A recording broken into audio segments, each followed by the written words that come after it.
agora, porque na quinta-feira o Cabuloso joga contra o Palestino pela Sul-Americana, jogo às 9h30 da noite. Papo para Giovana Pires, que está na Toca da Raposa. E, ô Giovana, é o seguinte, o Leonardo Jardim, falou que tá querendo dar uma rodada no time. Seria essa uma oportunidade para Gabigol e Dudu voltarem para o time titular? Conta pra gente. Muito boa tarde. Essa é a nossa expectativa, viu, Maurício não, Marcelo. Boa tarde para você, Lages, para todo mundo que está acompanhando a gente aqui no Globo Esporte. Antes da gente falar sobre isso, só destacar que o Cruzeiro terminou a atividade agora há pouco, reapresentação aqui na Toca da Raposa 2, depois da derrota para o Bragantino no último domingo. E aí a gente tem informação sobre 4 jogadores sobre o treino de hoje. Começando pela dupla que tá no departamento médico, Bolassi e Japa, os dois participaram normalmente do treino com o grupo, então por conta disso podem aparecer entre os relacionados nessa quinta-feira. Agora sobre a lateral direita do Cruzeiro, Fagner e William, os dois que desfalcaram o Cruzeiro no jogo contra o Bragantino, não participaram da atividade de hoje, podem continuar de fora do time. A gente vai ter certeza disso também amanhã. Agora falando sobre o Dudu e Gabigol, essa é a expectativa, porque o técnico Leonardo Jardim disse em entrevista no último domingo que tem jogadores que estão na reserva do clube, precisando, pedindo espaço, oportunidade na equipe titular, enquanto tem jogadores que estão titulares da equipe, desgastados fisicamente por conta dessa sequência. Ele vem repetindo o time nos últimos 3 jogos. Por conta disso, tem essa expectativa, principalmente da torcida, em relação a Dudu e Gabigol. Os dois, a gente acompanhou nas últimas semanas, começaram as 3 últimas partidas do Cruzeiro no banco de reservas e a expectativa, a tendência é de que para essa próxima quinta-feira possam aparecer no time titular. O Cruzeiro vai enfrentar o Palestino do Chile, viagem amanhã, precisando buscar a primeira vitória nessa competição. Na Sul-Americana é o lanterna do grupo, está precisando realmente subir na tabela para ainda assim sonhar com a classificação. Quem sabe Dudu e Gabigol não ganham essa oportunidade e podem ajudar o time nesse momento. Lages. Tá, que a gente fez uma enquete semana passada, né, no nosso chat do YouTube e assim, grande maioria apostando, querendo o Caio Jorge na titularidade. E ele? E o técnico, o que falam sobre o assunto? E a torcida também? O jogador tem que estar preparado.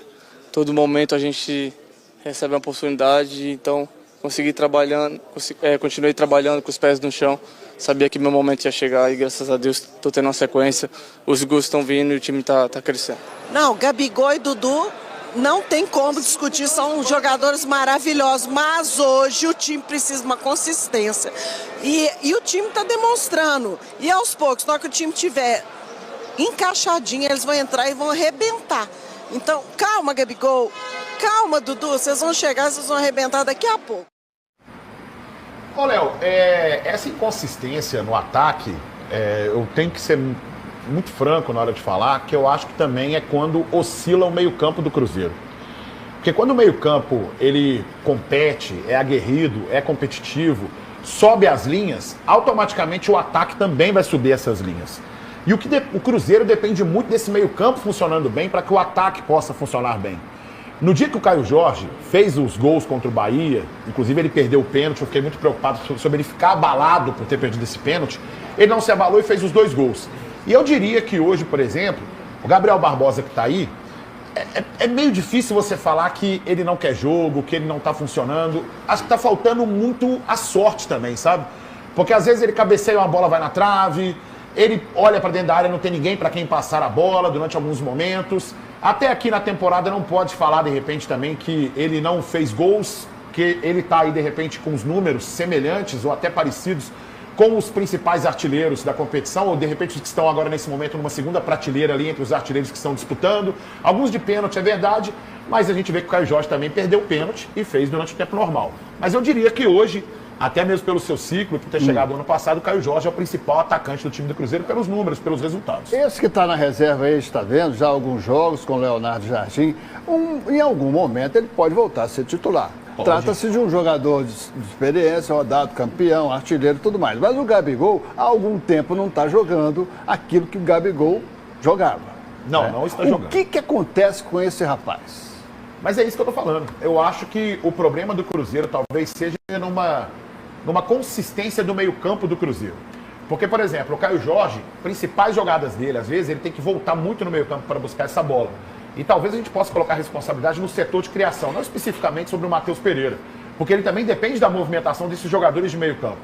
Quando o Léo Jardim, por exemplo, jogava só com 2 homens no meio campo, empurrava 4 jogadores para o setor ofensivo, a defesa ficava muito esguarnecida. Eu acho que a defesa do Cruzeiro ela ficou um pouco consistente, mesmo com a derrota sobre o Bragantino, porque foi um erro de saída de bola do goleiro, do Cássio. Agora, o meio-campo do Cruzeiro precisa ser um pouco mais consistente para o nosso ataque funcionar. Aí a gente vai ver figuras como o Gabigol, vai ver figuras como o Dudu. Gente, essa é a mão do Toledo, tá? A gente faz isso um com o outro. Antes que a galera fale assim, ó, o Leopoldo, o Cerciano, o direito fala. A gente faz isso um com o outro, sacanagem. Aqui. É isso, mas é sobre isso. Acho que com o meio-campo equilibrado a gente vai ter um ataque eficiente. Tá no lance do Cruzeiro com o Bragantino. Ô Alex, eu vou te mostrar que o atleta do Bragantino, o defensor, ele acaba calçando o seu adversário de forma imprudente, tá bom? Com um chute na panturrilha de forma imprudente. Beleza? Ó, eles estão reclamando de uma mão antes, tá? Esse tem uma mão. Esse tem mão aí. Teve um toque de mão, tá? Eu vi totalmente a bola solta nesse momento aqui.